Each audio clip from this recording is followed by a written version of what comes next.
आइए सुनाते हैं।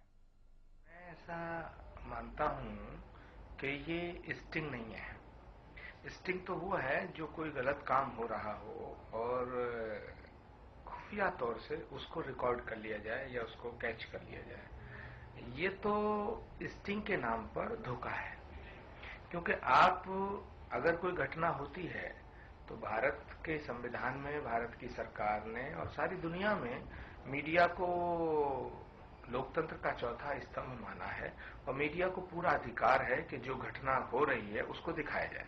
लेकिन ये जो देखने में आ रहा है, अभी जो टेलीविजन चैनल्स पे हमने देखा एक चैनल पे कि उसमें हिंदू संतों का स्टिंग ऑपरेशन दिखाया गया, तो उसको देखने के बाद ऐसा लगता है कि वो स्टिंग नहीं है, वो तो क्रिएट किया गया है। मीडिया को अधिकार है खबर दिखाने का। जो घटना हुई, खबर बनी, उसको दिखाना चाहिए। हम बिल्कुल इसके पक्ष में हैं कि मीडिया की स्वतंत्रता पर कोई भी पहरा नहीं लगाया जाए, कोई भी ऑब्जेक्शन ना किया जाए, लेकिन मीडिया खबर दिखाए, खबर बनाए ना। ये तो खबर बनाई जा रही है, क्रिएट किया जा रहा है कि आप ही कंप्लेनेंट हो गए, आप ही इन्वेस्टिगेशन ऑफिसर हो गए, आप ही वकील हो गए, आप ही जज हो गए, आपने ही सजा सुना दी।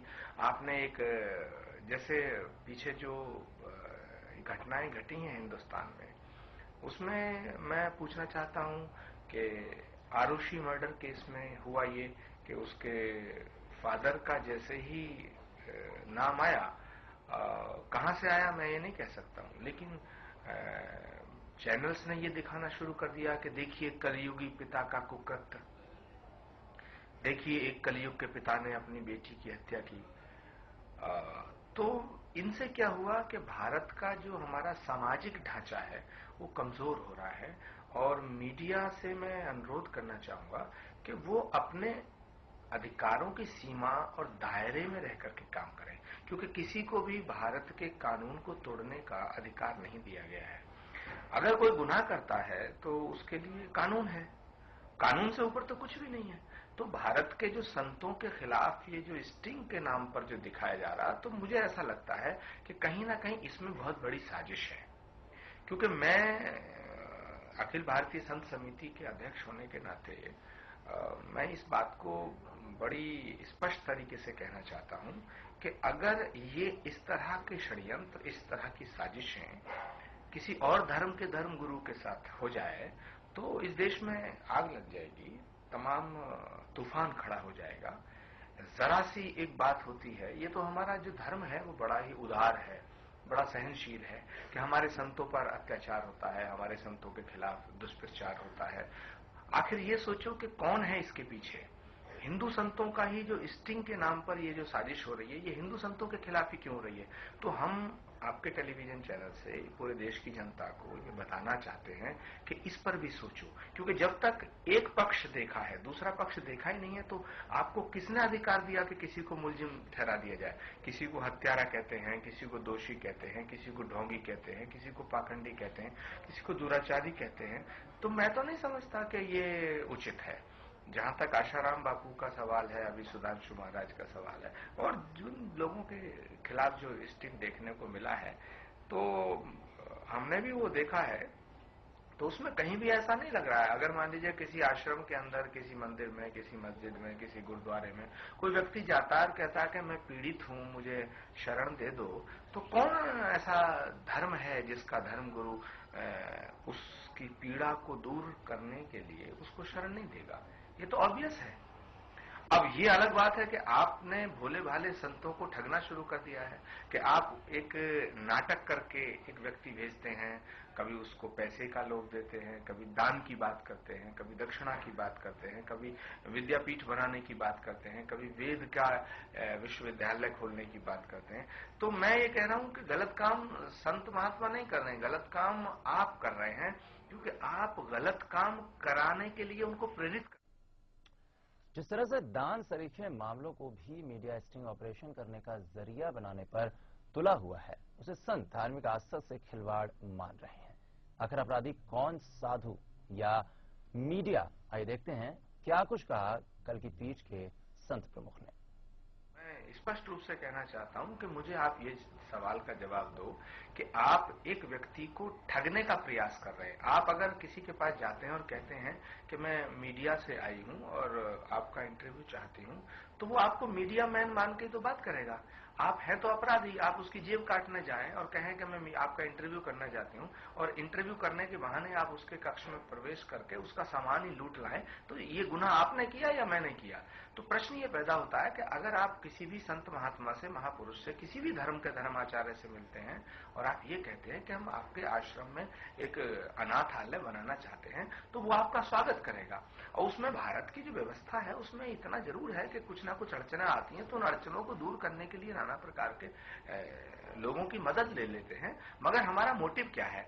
दान लेकर हम कोई वैश्यालय तो नहीं खोल रहे हैं, दान लेकर के कोई जुआ घर तो नहीं खोल रहा है, दान लेकर के कोई शराब घर तो नहीं खोल रहा है, दान लेकर कोई 5 स्टार होटल तो बना नहीं रहा है। अगर दान लिया जा रहा है तो उसका मोटिव क्या? दान लेकर के अनाथालय खोला जा रहा है, वृद्धाश्रम खोला जा रहा है, विद्यापीठ खोली जा रही है, गुरुकुल खोले जा रहे हैं, तो उसमें कौन सी बुराई है? आप तो उन संतों को धोखा देके उनको ठग रहे हैं, तो ठगी का मुकदमा, छल फरेब का मुकदमा आप पर लागू होना चाहिए।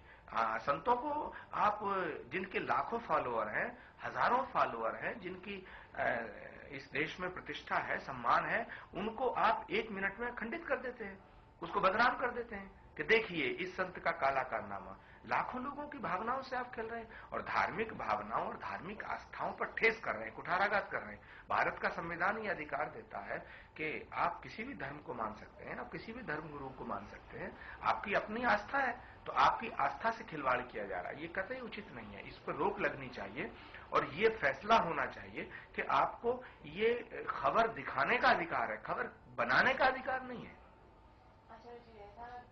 क्यों किया जा रहा है? ये साफ, इसमें कोई छुपाने की बात ही नहीं है। मुझे लग रहा है ये सब पैसे का खेल है। आप जिस आदमी की प्रतिष्ठा है, जिस आदमी की पॉपुलैरिटी है, आप उसके काले कारनामे दिखाने के बहाने आप जब अपने टीवी चैनल पे ये चलाते हैं तो आपकी टीआरपी बढ़ती है, और आप टीआरपी जब आपकी बढ़ती है, लोग उसे देखना चाहते हैं, जब उसे देखना चाहते हैं तो आपकी टीआरपी बढ़ जाती है, आपका चैनल प्रसिद्धि, और आप जब चैनल आपका प्रसिद्धि को प्राप्त हो जाता है, आप पैसा बनाते हैं। हजारों करोड़ रुपया टेलीविजन चैनल्स इसी धंधे में लगा रखा है। तो इसमें ये गलत बात है। पैसा कमाने के लिए आप किसी को बदनाम कर दें, पैसा कमाने के लिए जो 10-10, 20-20, 30-30, 40-40, 50-50 साल की जिनकी तपस्याएं हैं, उनको आप छल फरेब करके, अगर कोई गलत काम कर रहा साधु, तो मैं उसके बचाने के पक्ष में नहीं हूं। कोई संत अगर गलत काम कर रहा, लेकिन गलत काम करता दिखाई नहीं दे रहा है, वो तो गलत काम कराने के लिए आप उसे प्रेरित कर रहे हैं, आप एक गॉसिप कर रहे हैं उससे, आप उससे कह रहे हैं कि साहब हम आपको 50 करोड़ रुपए दे देंगे, आप इसका क्या करेंगे? वो कह देगा कि मैं आश्रम बना दूंगा। फिर आप उसको दिखाएंगे, वो भी तोड़ मरोड़ के। अगर जनवरी में आप उसको रिकॉर्ड करते हैं तो जून में दिखाते हैं, 5-6 महीने उसको आप एडिट करते हैं, उसमें स्क्रिप्ट कराते हैं, फैब्रिकेटेड करते हैं। फैब्रिकेशन है ये बहुत बड़ा अपराध है, ये गुनाह है। मैं तो कह रहा हूं ये इतना बड़ा गुनाह है कि अगर मान लीजिए थोड़ी देर को वो अभी शाइनी आहूजा वाला आप केस देखिए, उसका तो मैंने अभी एक आर्टिकल पढ़ा था, एक राज्यसभा के सदस्य हैं राजीव शुक्ला, उन्होंने बहुत अच्छी बात लिखी है, किसी अखबार में उनका आर्टिकल था, तो वो लिखते हैं कि अगर शाइनी आहूजा तो विलेन सिद्ध हो गया, अपराधी सिद्ध हो गया, और उस नौकरानी ने कह दिया कि नहीं मैंने तो किसी के कहने पे कहा था, तो आज उसकी जो बदनामी है, क्या वो कोई टीवी चैनल वापस दे देगा? आरुषि के माता पिता को छोड़ो, पूरे देश में बच्चे डरने लगे थे अपने माँ बाप। फिलहाल हमारी खास पेशकश में बस इतना है, लेकिन आगे आप सुन सकते हैं श्रीमुख से बापूजी के प्रवचन।